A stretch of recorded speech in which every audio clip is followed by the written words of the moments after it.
Coming up on iOS today, it's the holidays, so it's time for a quick best of, a reminder of some of the best work that Rosemary and I did this year. Stay tuned. Podcasts you love. From people you trust. This is TWiT. This is iOS Today, episode 783, with Rosemary Orchard and me, Mikah Sargent, recorded throughout 2025 for Thursday, January 1st, 2026. Best of 2025. Season's greetings, iOS Today pals. I hope that if your holidays have come to a close, or they're just getting underway, or they're somewhere in between, you're having a great time. This is an opportunity for us to celebrate the year of iOS Today. And honestly, when I look back on the work we did this year, we got some of the best feedback, and I think I feel the proudest of two specific episodes of iOS Today.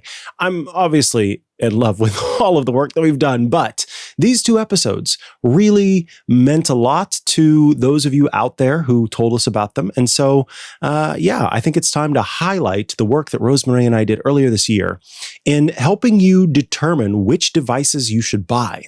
So up first, we'll talk about choosing a new Apple Watch. And after that, we'll talk about which iPhone you should pick. If you haven't gotten the latest devices and you're thinking about kicking off the new year with one of them, well, now's the time to give it a go. And hey, no worries if you want to fast forward through the watch, if you just need to hear about the phone, or you just want to hear about the watch and don't need to pick out a new phone.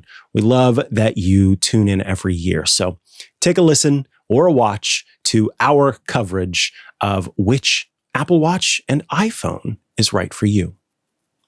If you haven't heard by now, our survey is underway and it's going strong, but we don't want to miss your feedback. So if you haven't done it yet, please take a moment to fill it out before it closes on January 31st. It only takes a few minutes and helps us improve your listening experience and helps us understand a little bit more about you.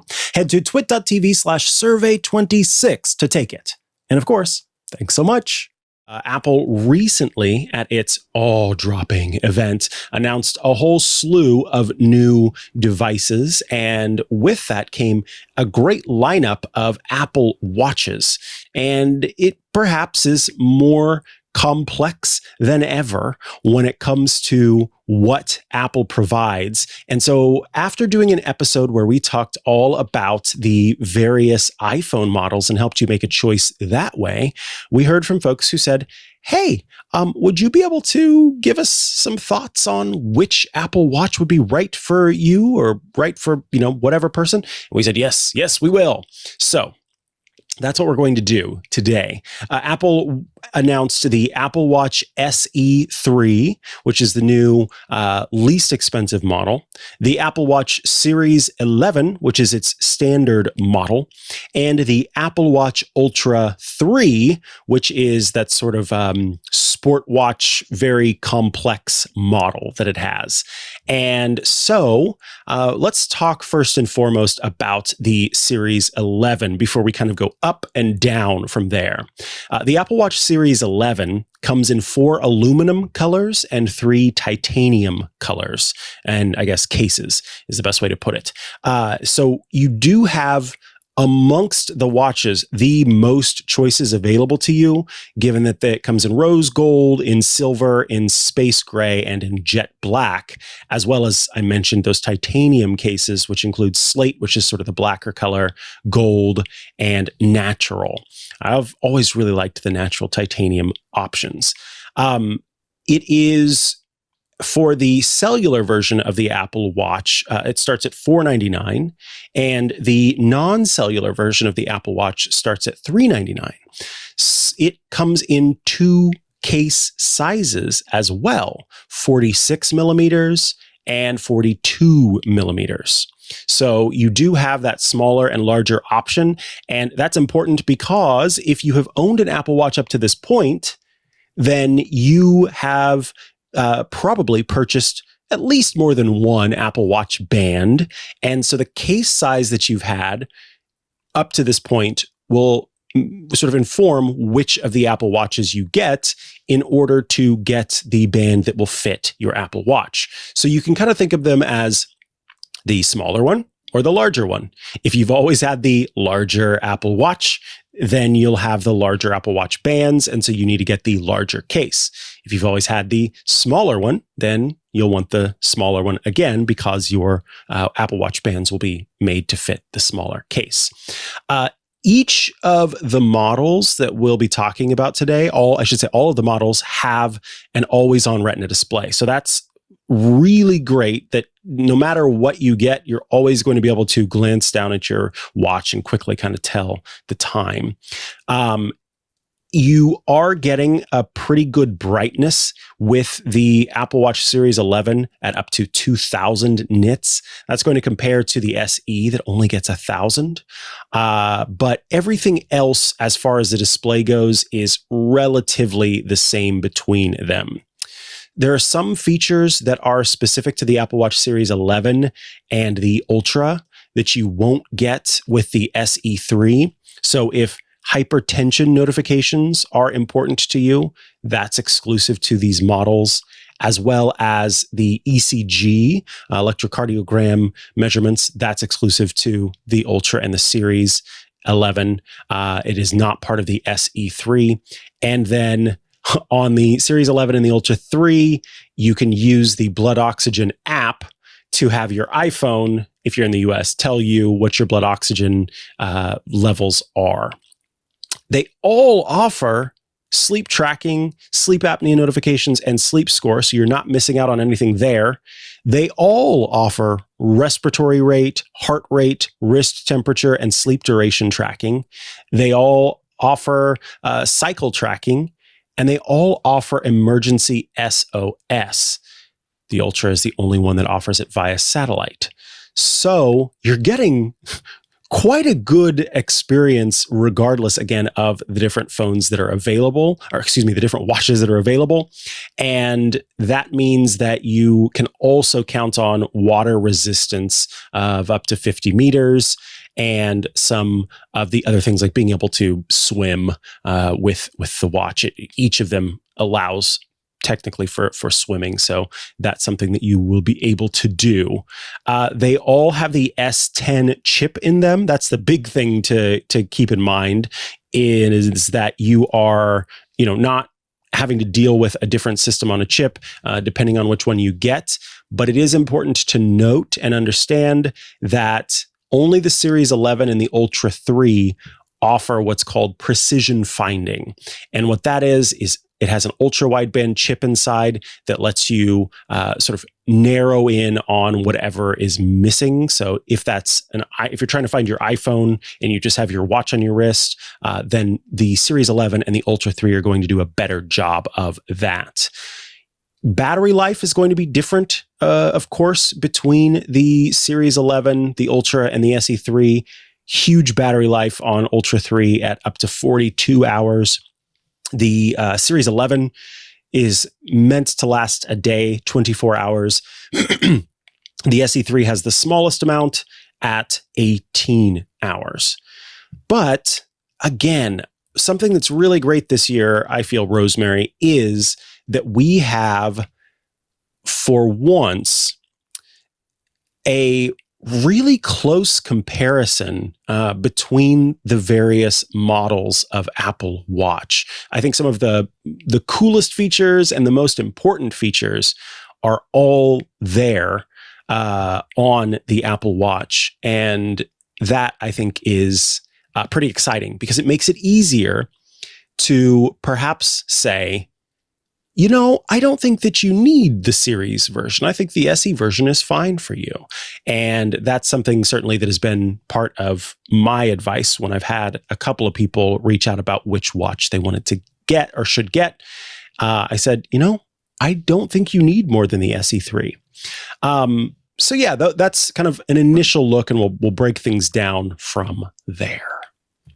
Yes, yeah. I think, one of the other things to remember is if you're looking at upgrading, how old is your current watch? Is it supported?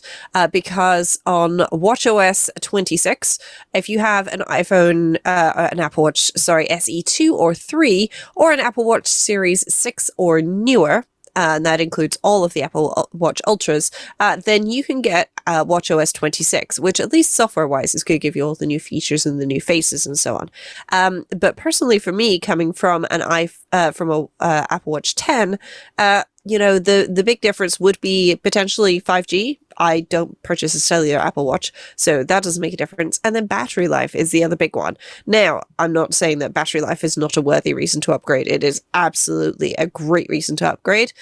But due to the way that I charge my watch, I don't really have an issue with the battery life on my Apple Watch anyway. So it honestly just works out pretty well for me that I've decided this year is not a year that I'm upgrading. However, next year will almost certainly be an upgrade year because it will just be a little bit closer or a little bit more of an upgrade at that point, and then I can pass it down to my parents as well, and they will also enjoy a bigger jump with the new watches. But it is worth considering and comparing. Apple has a great comparison site where you can see, all the way back to Apple Watch Series 1. What is the difference? If you had an Apple Watch Series 1 and that's the watch you're currently rocking, well, your display is only 450 nits, and now it can go up to 2000 nits, and you've got wide-angle OLED, ECG, hypertension notifications, and all of those things. So it's well worth actually using the comparison feature on the Apple Watch website to see what differences might you be getting between your devices, because yes, that for me meant that I went through and I looked at the Series 10 versus Series 11 and I played up to spot the difference. There are differences, but for me, not enough to say I'm definitely upgrading this year. I love that Apple has quantified, by the way, what all-day battery life looks like. So here's Apple's definition. All-day battery life is based on the following use: 300 time checks, 90 notifications, 15 minutes of app use, and a 60-minute workout with music playback from Apple Watch via Bluetooth over the course of 18 hours. Apple Watch SE3, the GPS usage includes connection to iPhone via Bluetooth during the entire 18-hour test. Apple Watch SE3 with GPS and cellular includes a total of 4 hours of cellular connection and 14 hours of connection to iPhone via Bluetooth over the course of the 18 hours. Battery life in low power mode, including sleep tracking, is based on the following use. This is far more: 430 time checks, 130 notifications, 20 minutes of app use, a 60-minute workout, which is the same with music playback from Apple Watch via Bluetooth, and that 6 hours of sleep tracking over the course of 32 hours. Only 6 hours? That's not enough sleep. I really like that this is done this way. Testing was conducted by Apple in July and August of 2025 using pre-production Apple Watch SE3 and Apple Watch SE3 GPS plus cellular. Of course, that is for that version of the phone, or excuse me, I keep saying phone, of the watch. It is also defined for the Apple Watch Series 11 and for the Ultra. For the Ultra, 600 time checks, 180 notifications, 30 minutes of app use. So I like that it's kind of broken down into what Apple defines as all day use, as opposed to it just being like, oh yeah, I kind of touched it throughout the day, looked at it a couple of times and, did this, did that. It's nice to see and hear what exactly that is defined as. So let's now kind of talk about the watches. And I wanted to mention too, Kevin in our Discord brings up a good point, says, I've been obsessed regarding the differences between the two watches' battery life. The 46 millimeter is about 10% larger battery than the 42 millimeter, which gives about an hour longer juice. So bear that in mind as well, that obviously if you're getting a bigger case means it can have more battery inside, and more battery means more battery life. So let's kind of start at the Apple Watch SE3. Are you curious about Club TWiT? I can't blame you. It's our premium membership that transforms your TWiT experience. Every show, ad-free and uninterrupted, exclusive podcasts you won't find anywhere else, behind-the-scenes content, and VIP access to our private Discord community where you can connect directly with hosts and fellow tech enthusiasts. Sound good and ready to upgrade? Visit twit.tv/clubtwit. So you decide you want a new Apple Watch, and the SE3, which is a mere $299 for the GPS and cellular, or $249 for just the GPS, is where we begin. You have two choices in a darker color, which they call midnight, and it's aluminum, or starlight, which is the lighter color of aluminum. And it comes in two sizes, so that's going to be the same. It's got that always-on Retina display. It's got heart rate notifications, irregular rhythm notifications, low cardio fitness notifications, and it's got sleep tracking. So you're getting so much of what an Apple Watch can provide. What would take you out of the SE3 and bump you up to the Series 11? If your family has a history of high blood pressure, or you have a history of high blood pressure, or you just want to know what the watch can tell you about hypertension, that could be a reason to upgrade to the Series 11 over the SE3. If you'd like to do ECG measurements, which are for looking for arrhythmias of different types, then you would need to upgrade. It does not provide ECG. And if you want to keep track of your blood oxygen, then this is also another reason to upgrade from the SE3 to the Series 11. Outside of that, if you want to if you're someone who dives or snorkels, then you would want to at least go to the Series 11, because the Series 11 has a depth gauge to 6 meters and also that built-in water temperature sensor, so that you can kind of keep track of that. And as we mentioned before, if you like the idea of being able to precisely find your iPhone or other ultra-wideband items, like anything that an AirTag is attached to, then the SE3 does not have that. So you would want to upgrade as well. I don't think it's enough to say that you are wanting to upgrade simply because the color is not available to you, but maybe that is the case. So if you want more than either the dark one or the light one, you would want to at least upgrade to the Series 11.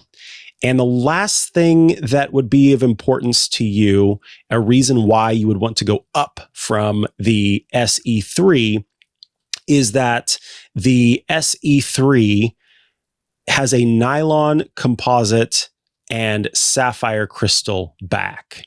So because of the material that's on the back of the SE3, it's going to be more prone to scratches than what you would get from the case of the Apple Watch Series 11 and the Apple Watch Ultra 3. It is not as strong as those other models. So if you see yourself using this as more of an action watch, or if you tend to be kind of, clumsy, then that's another reason why the SE3 might not be a good choice for you. But again, the screen is also not quite as bright. It can only do up to 1,000 nits of brightness, and it has a minimum of 2 nits of brightness, versus the Series 11, which goes up to 2,000 nits of brightness. That's twice as bright, and it can go down to 1 nit as the minimum brightness. So if you're somebody that does, work in a darkened theater and need to check the time on your watch, that it's probably not going to make a huge difference. But if you're working in bright sunlight, that extra brightness could be really useful. Absolutely.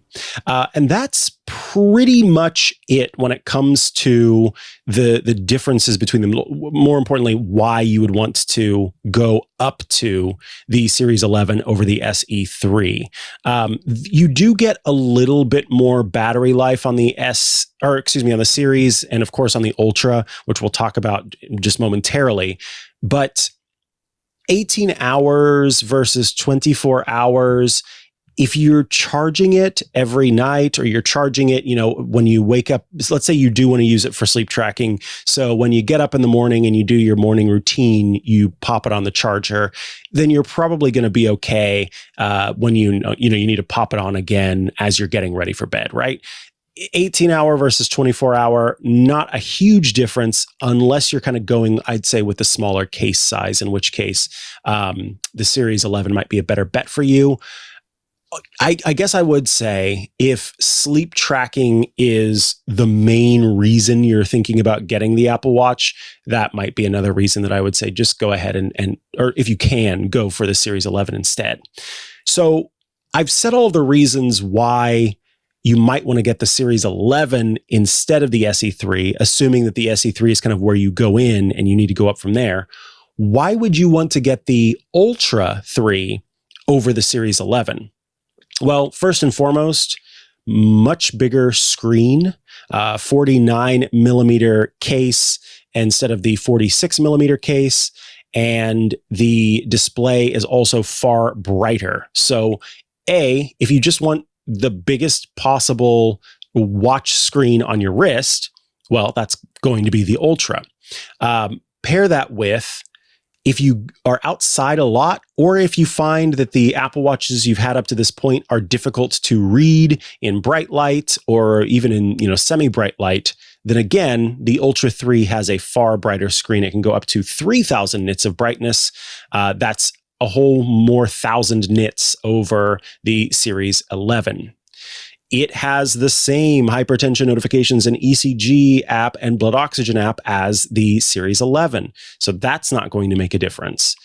If you find yourself in places that do not have cellular connectivity and you are wanting to have emergency connectivity, then that could also be a reason that you go with your Apple Watch, particularly if you're going places without your phone there.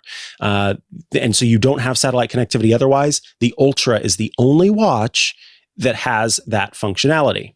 It's also the only watch that has a built-in siren. So this is really helpful if you are lost and people are trying to find you. The siren that's inside of it is specifically designed and has specific frequencies made to sound to be able to be heard over longer distances. So it's sort of designed to do that exactly. If you are a scuba diver, if you like to snorkel, if you do other like water sports, this is the other reason to go with the Apple Watch Ultra 3, because it is water resistant up to 100 meters. That's double the water resistance of the SE3 and the Series 11. And again, scuba, that's because it has a depth gauge to 40 meters and that built-in water temperature sensor. So 6 meters for the Series 11, 40 meters for the Ultra 3. It also has dual frequency GPS. And so that means that the GPS is just a little bit more precise. By having kind of two frequencies, it can narrow in on a location better than the standard GPS you get otherwise. The gestures are the same across the devices. The other big thing, 42 hours of battery life. If there's one thing I can say about my Apple Watch Ultra, it's that I don't ever really worry about battery life on it. There have been a couple of times where, because I have an Oura Ring, and so I don't use my Apple Watch for sleep tracking. But there have been a couple of times where I've gone to sleep and for some reason that night something was off about my routine, and so I didn't put my Apple Watch on the charger, unlike normal, which I usually do. And so I wake up the next day and go the whole day without needing to charge it. And so yes, the battery life on this thing is quite impressive. It also has a ceramic and sapphire crystal back. over the SE3 and the Series 11, which feature metal and sapphire for the Series 11. And again, we mentioned nylon for the SE3. So bigger screen, much better battery life, brighter screen. The diving and sort of location tracking when you're out and about. And then, I don't think this is important, but perhaps there are some people out there who do. The Apple Watch Ultra 3 does feature dual speakers. So if you plan to rock out from your Apple Watch, or I think more likely, take calls from your Apple Watch like Inspector Gadget, then you are able to do so with a little bit better sound from your Ultra 3. Or you could just pair some AirPods to it, because that's going to get better sound for you and not annoy everybody around you. And not annoy everyone else. Exactly. Please don't do it. Yeah. The one thing I will say that I hate about the Ultra, and I'm really sad about that, is it's too big. Okay, this is an Apple Watch Ultra. This is the first Apple Watch Ultra because I bought one because it has that magic action button. You can program it with shortcuts to do different things, which seems amazing. It was quite slow. I'm sure it's faster in modern versions. Okay, here is my Apple Watch, and this is the small Apple Watch Series 10. Okay, I'm saying small because it started out as 38 millimeters, is now 40, 42. It doesn't really matter. Okay, and this is the Ultra on my wrist, okay? If I try and just hold it in front, it's a little bit difficult to see. It is the size of my wrist. If I put this directly on my wrist, it overhangs on either side. I can't use Apple's provided straps, even in the smallest version, because they literally go around and like stick up and there's a tail. So if you have small wrists, for whatever reason, maybe you just have small wrists like I do, maybe you're looking at getting this for a child who's forgetful about charging things, you need to bear that in mind. Because the other thing I found is third-party straps also don't fit, because they assume that if you're using an Ultra and therefore it's a big watch, you are a big person. I am not a big person. I am a regular-sized human being. Thank you very much. And I will admit that I am on the slimmer side, but I'm 5'7". So, I'm not exactly short. I have bones. I exist as a person, and you can see me from all angles. It's just if you stick the Ultra on my wrist, then it's like I have a second wrist stuck to my wrist because it's just hanging off the sides. I genuinely, if I put that on my wrist, flat on my wrist, I cannot see my wrist behind it. It depends on the angle, obviously, but it's humongous. And that is the one thing I hate about the Ultra. And I really wish that they would do a small version of it, because I would love a small version. I love the flat screen so that there's that little bumper around it that's made of metal, so you're less likely to catch it and scratch it and break it. But yeah, it's just humongous. It's thick, it's bulky, and I wish it was smaller. I wish they offered an Ultra Mini, an Ultra Micro, an Ultra Nano. That would be awesome. But sadly, they do not. Oh, darn it. Darn it. Darn it. I'm still rocking my Apple Watch Ultra 2 and very happy with it. If you've got the Ultra or the Ultra 2, don't really feel like you need to upgrade to the Ultra 3. If you are planning on getting the Series 11, you're definitely locked into the Series watch, and you have a Series 10, probably not necessary. Series 9 or before, it's starting to look a lot more interesting, just because, as I mentioned, they've really tried to kind of fill out the rest of the lineup with everything that the other watches have. If you're rocking an SE of second or first generation, upgrading to the SE3 is still going to be quite an upgrade, because that's especially the watch that got a lot of attention this year with feature parity across the line. So really great stuff on the Apple Watch lineup. And thank you to our listener who asked us to cover the latest from Apple in terms of watches and which Apple Watch you should get. We know by now surely you, as an iOS Today listener, have read a little bit about the iPhones, or perhaps you watched the event, or perhaps you watched, if you're a member of Club TWiT, the coverage with Leo Laporte and yours truly, where we had kind of live commentary for the event going on. So, you know about the iPhone. You know, Apple announced new iPhones at the awe-dropping event. Now it's time to kind of understand what exactly Apple has announced. And that, of course, starts with understanding the models that are available. There's the iPhone 17, there's the iPhone 17 Pro and Pro Max, and there's the iPhone Air. So when it comes to kind of understanding the difference between those, that's what we aim to do today, and talk about the screen sizes, the sort of materials that it's made up with, the chip inside, and then kind of think about what might be the right choice for you. Before we do that, though, Rosemary, I would love to know what iPhone is going to be making its way to you, and tell us about your pre-order process. How did things go? How did they not go? Et cetera, et cetera. Well, I have pre-ordered a 512 gigabyte iPhone Pro, so that's a 17 Pro in dark blue. I am intrigued by the orange, but it did not really speak enough to me to also inflict it on my dad, who will be the person to inherit the iPhone 1 year later, because that's what my family do. We have a hand-me-down system where iPhones get at least a 5-year lifespan, if not longer. And my dad's probably not gonna love the orange, but the dark blue he was excited by. So yeah, I set myself up with a pre-order ready in advance of the Friday, because after Apple announced the new iPhones, they pop up a little thing on the Apple Store app, give it an hour or so, and then you can set up your pre-order. And then about 3 minutes before, I started checking to see whether or not the App Store is back up, because occasionally it mysteriously pops back up a minute or so early. It did not. What time is it there? That was 1 p.m. my time, which is pretty nice. So I got lucky over here. It was just lunchtime for me. That didn't work, so I forced quit the app a few times after the bell tolled, which was an alarm on my iPhone. Yes, because I'm that kind of nerd. I managed to get in, pre-ordered it, and got a launch day delivery confirmed straight off the bat, which was great. I think over here in the UK, because if you buy directly from Apple, there are no carrier options. It's just all, any carrier.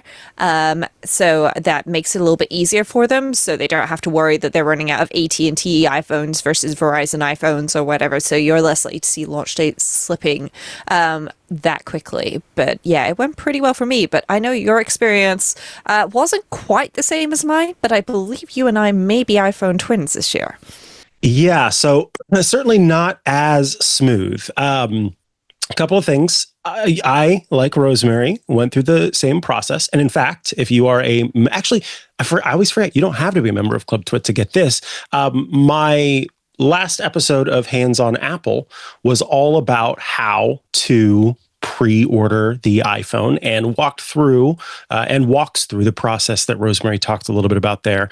So if you are, wanting to prepare for next year, if you had any issues, you can kind of study up with that video that shows you how to set the pre-order within the app and everything that's involved. So I did that as well.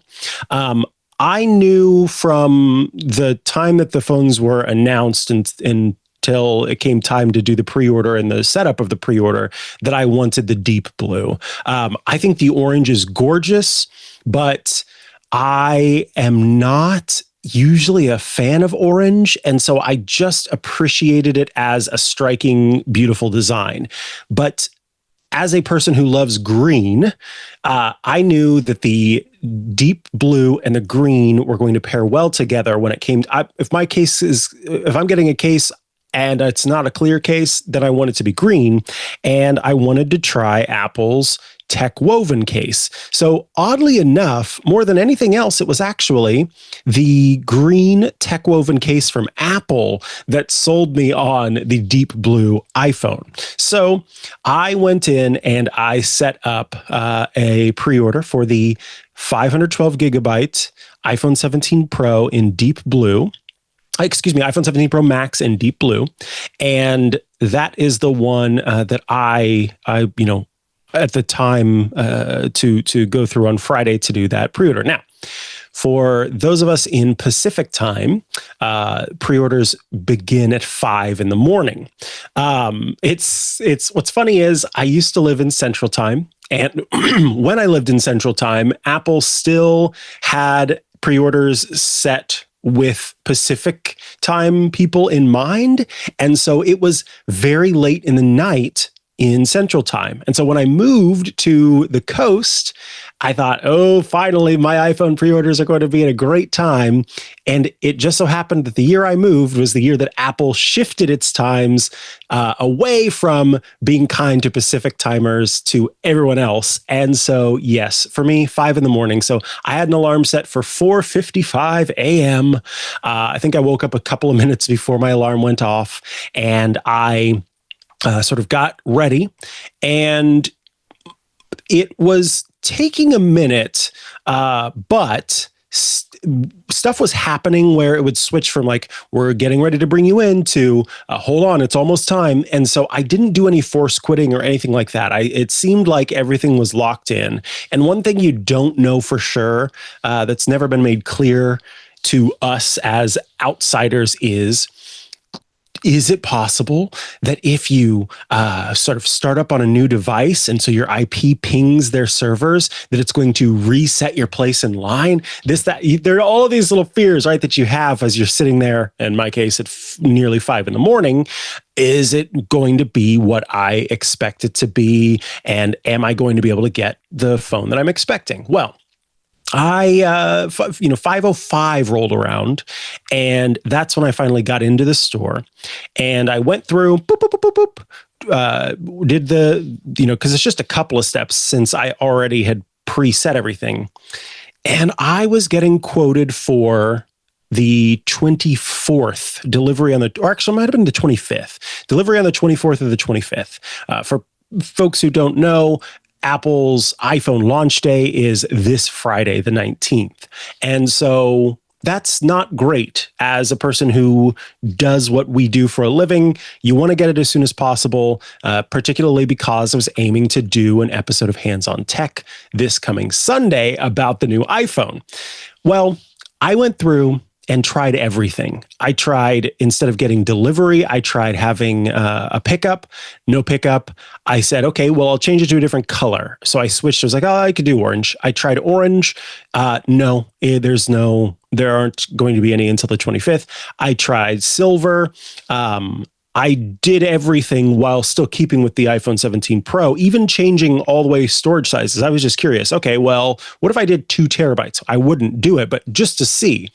That was still quoting later than the 19th. So I said, well, if everything is going to be later, then that's fine, because everyone who's not part of the actual review embargo, who gets them ahead of time, won't get them until I'm getting mine anyway. So I went through with my original deep blue 512 17 Pro Max. And then I was speaking with Rosemary leading up to the show, and Rosemary asked if Rosemary got, launch day quoted. She did. Awesome. I did not. Boo. But you get what you get, and you don't throw a fit. And she said, well, here's the thing. Some people I've heard have gotten an email saying that their launch day, or that their shipping date is actually the 19th instead of later on. So the next morning I got an email, and it said, hey, your iPhone will arrive on the 19th. So yay. Sounds like, yes, we're going to be phone twins, and that is exciting. That is kind of the process this year with pre-orders. It's, you never know what you're going to get when it comes to pre-orders and the app versus the website and how people kind of explore that. But what we're left with this year is, again, a lineup of 4 phones: the 17, the Air, the 17 Pro, and the 17 Pro Max. Now, let's start with the iPhone 17, because Rosemary and I were both talking about kind of understanding the different phones and the lineup, and coming to terms with the fact that this year, There's not an iPhone 17 and iPhone 17 Plus. There's simply an iPhone 17 with a 6.3-inch display. That, again, is a little different from what we've seen in years past because Apple offered a larger screen size in that 17 mode. And of course, there are several pretty colors for the 17, sort of a light lavendery purple, a green sage, and a sort of smoky or cloudy blue, as well as just your standard white and black. The 6.3-inch iPhone 17 has an aluminum frame. Important to note, this is not the same as the aluminum unibody we'll talk about with the Pro, but is just an aluminum frame. And all of Apple's new phones have that camera control button as one would expect, as well as the action button, which one might not expect. So all of the phones all have all the buttons, again, of Apple's new phones, because Apple is offering the iPhone 16e. We won't be talking about that today. And the other thing to note is that the only phone that has the sort of simple A19 chip, just the A19 chip, is that iPhone 17 model. The other phones we'll talk about today have the Pro chip.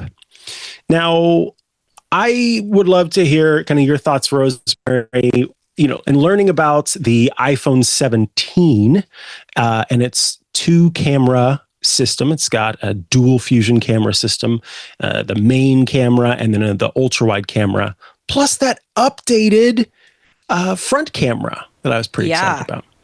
Yeah, I'm excited about the front camera. And when they updated the regular iPhone several years ago to come with more than one camera versus the Pro, which comes with all the cameras, I started going, oh, maybe I should go for the regular model. Unfortunately, the lens that I would say I use most frequently is the telephoto lens for zooming in, that 5 times optical zoom. That gets me every single time. So that is why I always end up leaning onto the Pro side of the iPhone rather than the regular model. However, it is pretty exciting. I think that center stage front camera is going to be really great for a lot of people because a lot of people do want landscape selfie photos, but they don't want to have to flip their phone because then you end up, holding it at a wonky angle. It's a little bit more difficult to control. You're more likely to drop your phone and everything. So this way, you've got that slightly easier option. And, the two cameras, they're good cameras. The fact that it's a full 48 megapixels with everything now, because previously it was 48 megapixels, but you'd end up with a 12 megapixel photo. And I'm not 100% certain if that's been completely updated, but I believe it's now 24 and 48 megapixels versus the 12 that you would end up with before. But it does also have, that 2x zoom option in there. And, it's pretty cool. The tetraprism lens that they were talking about, that's in the Pro phone. I think that's where it's going to get very exciting. But this is a great option for people who are looking for a smaller phone that fits in their pocket, perhaps, but they still want good cameras, because that is, let's be honest, one of the key things that sells new iPhones every single year. People want great cameras to take photos of pets, kids, whatever they're doing. My dad has recently completely given up having any other camera, except for he does have a DJI Osmo Pocket, which I gave him because I upgraded my DJI Osmo Pocket. So he has that for video and panoramic photos and an iPhone, and that's it. And this is a man that used to carry multiple, and I literally mean 2 DSLRs with multiple lenses with him everywhere he went. He now just has an iPhone in his pocket. So, some of that is just, willingness to carry gear has significantly lessened as he's got a bit older. But a lot of it is just that the phone cameras have got that much better, and it's a camera that's always in your pocket. And if you're going to use the camera that's always with you, you want it to be a good one. And the iPhone 17 offers great cameras. It really does. I think, bearing in mind that you can only get the smaller size, the 6.3-inch display. Of note, It is bigger than the iPhone 16e display, which is 6.1 inches. So it's still an expansive display. But I do think about people who have their phone set to that larger visual size, that sort of zoomed display size. And in that case, that could be what shifts you away from the 17 kind of climbing up the line more than anything else.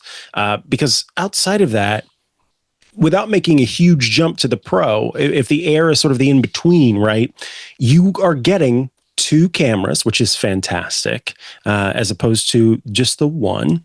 And you're getting more battery life, likely more battery life, plus all of the other stuff, and more options for zoom by way of having, that dual camera system. So in that way, the 17 is really quite a prime choice if you're looking at it in comparison to the Air, which we'll kind of talk about next. One thing, again, to note, though, is if you regularly have your display set to zoom, where it is sort of bigger icons, bigger text, bigger everything else, then maybe you do want a larger screen, and that could be the one thing that bumps you up from this device. You're getting that aluminum, which is lightweight. You're getting the everything else, like Super Retina XDR display, the Pro Motion technology, which means that it can both raise and drop the screen refresh rate to accommodate what you're doing on the screen. You get the always on display. You get the dynamic island. All of that is part of it. So it's really the latest and greatest in so many ways. The only difference there then becomes if you need a larger screen. And that is where perhaps the iPhone Air is something that could speak to you if you're not wanting to make the jump all the way to the Pro, because the iPhone Air exists in the in-between space in terms of cost. So let's talk about the iPhone Air. The iPhone Air is 6.5 inches that's the screen size. And it is, as Apple says, the thinnest iPhone ever. It's a little bit thicker than its current iPad Pro. So not the thinnest device Apple has ever made, but the thinnest iPhone ever. It does have the Pro chip in it. So you will get sort of fantastic performance. It has a titanium frame, which makes sense. You need something that's quite strong if you're going to make a phone as thin as this phone is. Now, with it, there are a few caveats, right? First and foremost, one camera on the back. It's called the 48 megapixel fusion camera system. And they call it that because of the way that it's able to kind of serve as a multiple lens situation by doing some digital cropping after the fact. It will let you have zoom options, including 1x and 2x. So it doesn't have, obviously, the 0.5x, which is that ultra wide option that you get with a dual or triple camera system. So that's something to bear in mind. You got one camera on the back, but it's a great camera. It's, going to take 24 megapixel and 48 megapixel photos. It uses all of Apple's Fusion magic to take the best photo that it can. And here, the big thing is, of course, that it is as thin as it is, as light as it is. And that's something that you don't get with the other options that are available to you. So I think that when you mentioned earlier, when we were kind of talking about all of us wondering who is the iPhone Air for? Perhaps it is that person who needs a larger screen size, and that is the main thing that they need more than anything else. They need a larger screen size, and you can keep it at that larger. I think about people who may have some sort of, movement issues or some fatigue that takes place. So having something that's very thin and light while also kind of being bigger, that's nice. Yeah, I could see my grandmother really liking this. She won't be getting it because the way that my family hands down iPhones means that she's going to be, about 5 years away from the iPhone 17 Pro that I will be getting in a couple of days when we record this episode, But I could see it being a good phone for her because she needs the larger screen size. But a 6.9-inch iPhone 17 Pro Max, has to carry it while she's also, struggling a little bit with her mobility. She's not completely stable on her feet. Her Apple Watch does say that her walking cadence is a little bit off. Surprise, surprise. She's just had her second knee replacement of the year. So nobody is surprised by that. But it does mean that, something as big as an iPhone 17 Pro Max, it comes with a certain amount of weight to it. And if you compare the weights on the two of them, it is quite a chunk. The iPhone Air is 165 grams or 5.82 ounces, and the iPhone 17 Pro Max is 233 grams. So that's almost 50% more, or 8.22 ounces. So it weighs about 50% more again. And that is, a chunk, which, especially when, if you don't have huge hands, I can comfortably hold this.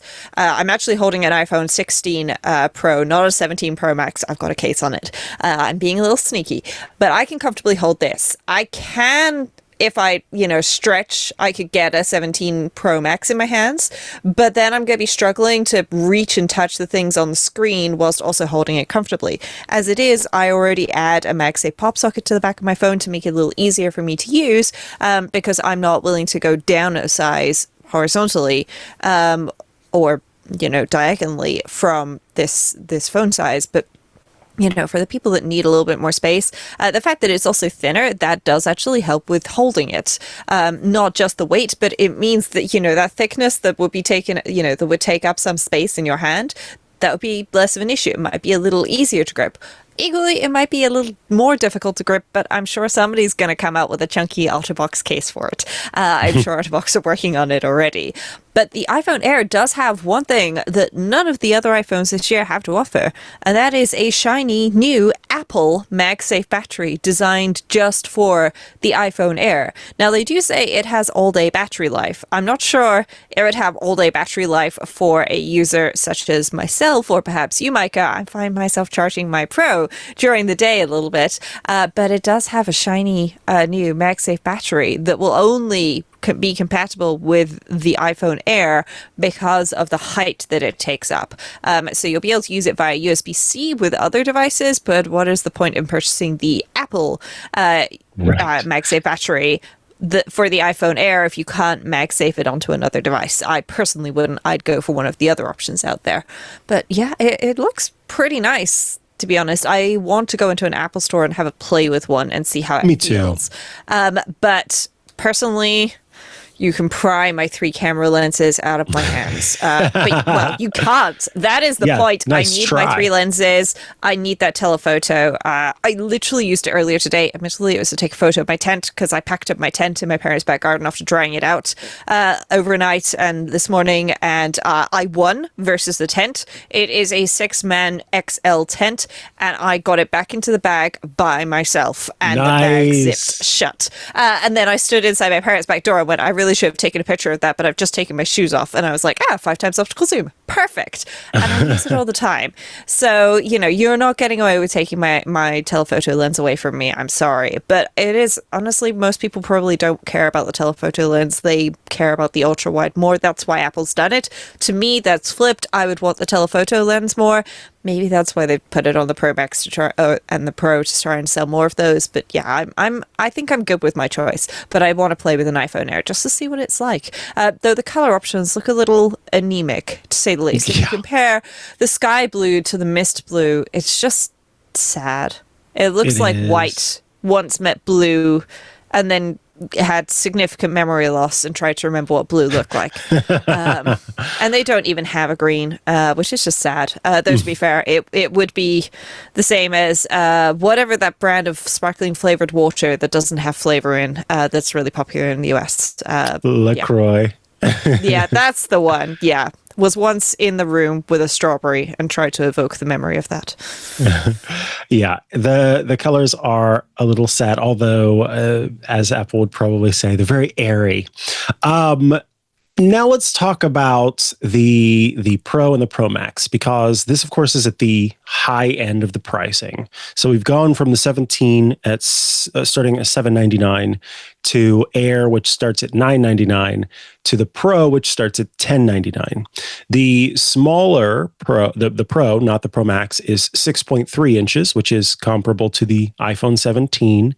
And then the Pro Max has a 6.9 inch screen size. Now, bear in mind, that is in comparison to the 6.5 inch of the iPhone Air.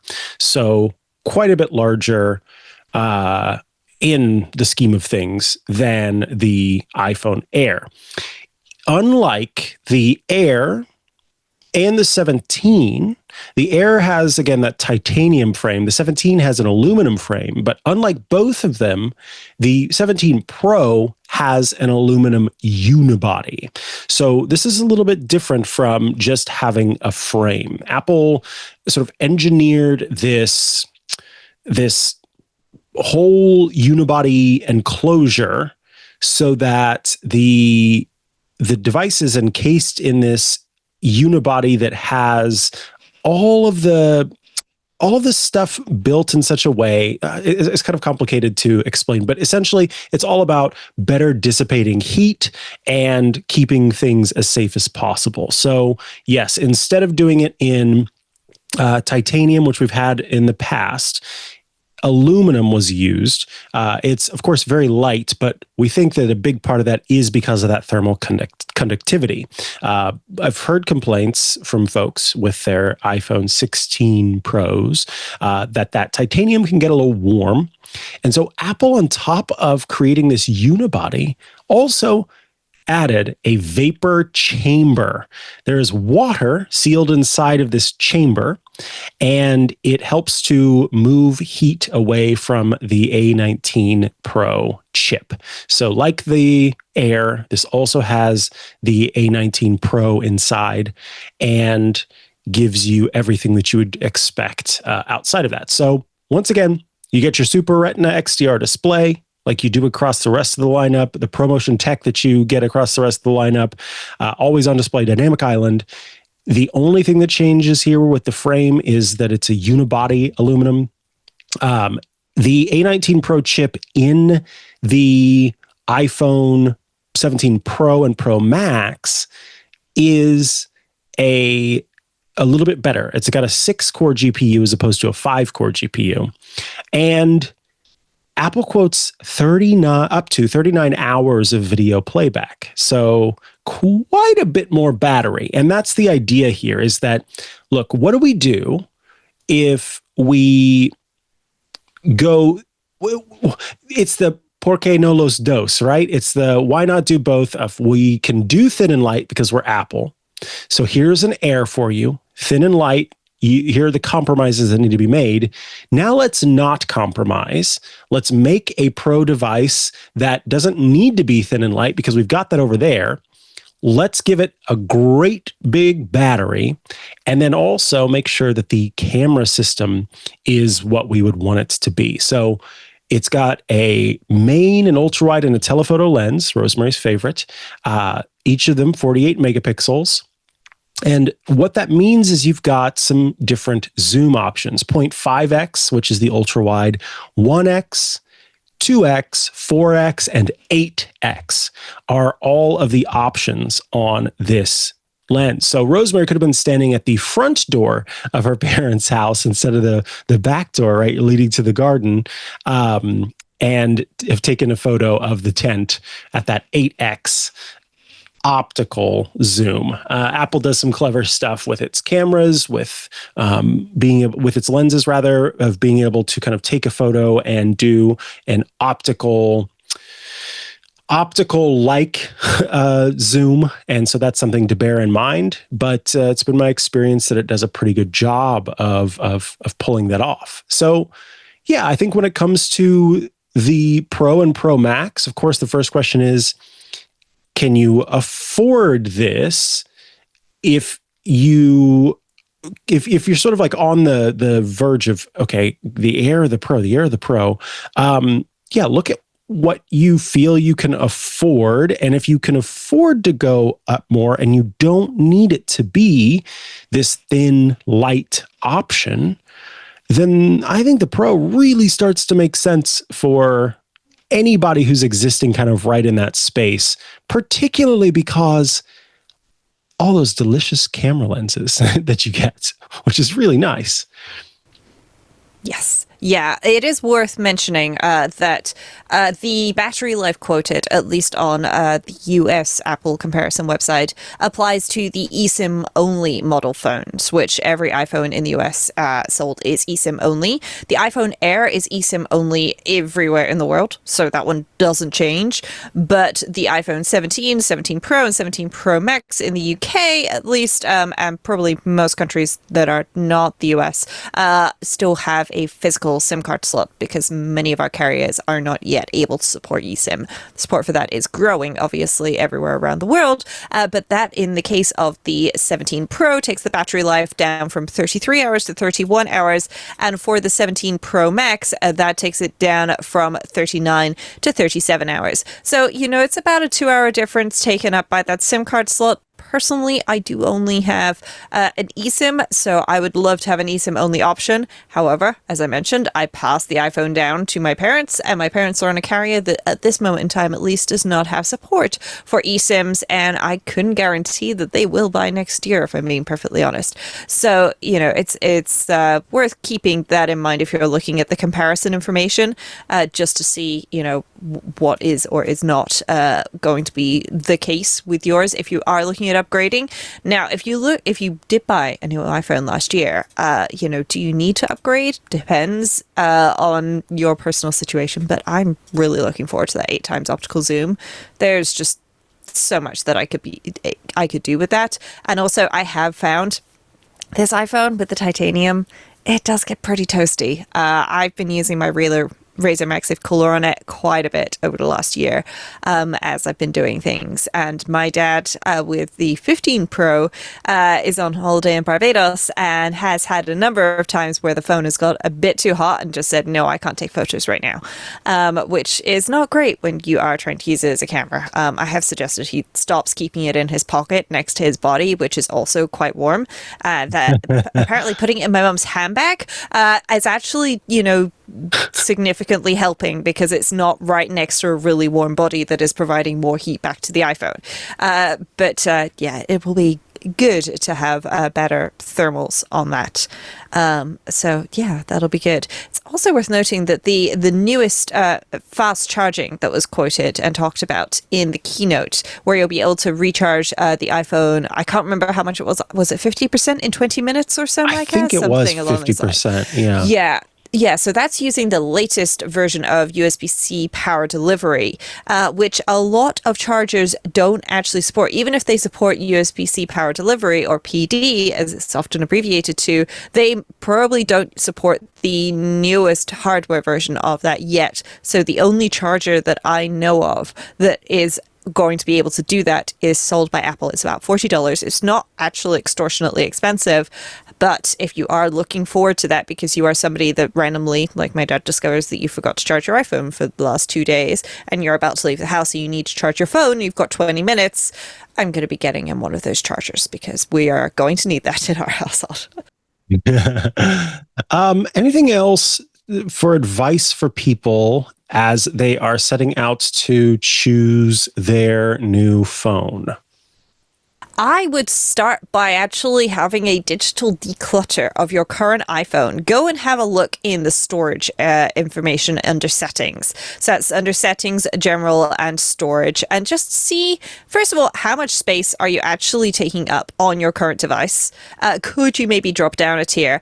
And secondly, how much space is being taken up by apps that you do not use and you have not opened in a while? So if you swap the size, which is what the apps list automatically sorts by, if you swap that down to the last used date and you go, hey, okay, I'm going to scroll to the bottom of this list and see, the apps that I have never, ever, ever, ever, ever used during the time that I've had this phone. How much space could I save?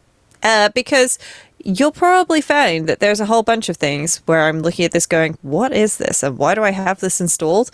Definitely worth having a bit of a clear out and getting rid of some of those apps that you never use before you decide exactly which device you're upgrading to. Because if it turns out you've got 80 gigabytes of data taken up by an app that you've not used in 6 months, do you need that 80 gigabytes of data? Or do you maybe want to drop down a tier and maybe offload some music if you need that app again, and just swap things in and out as needed?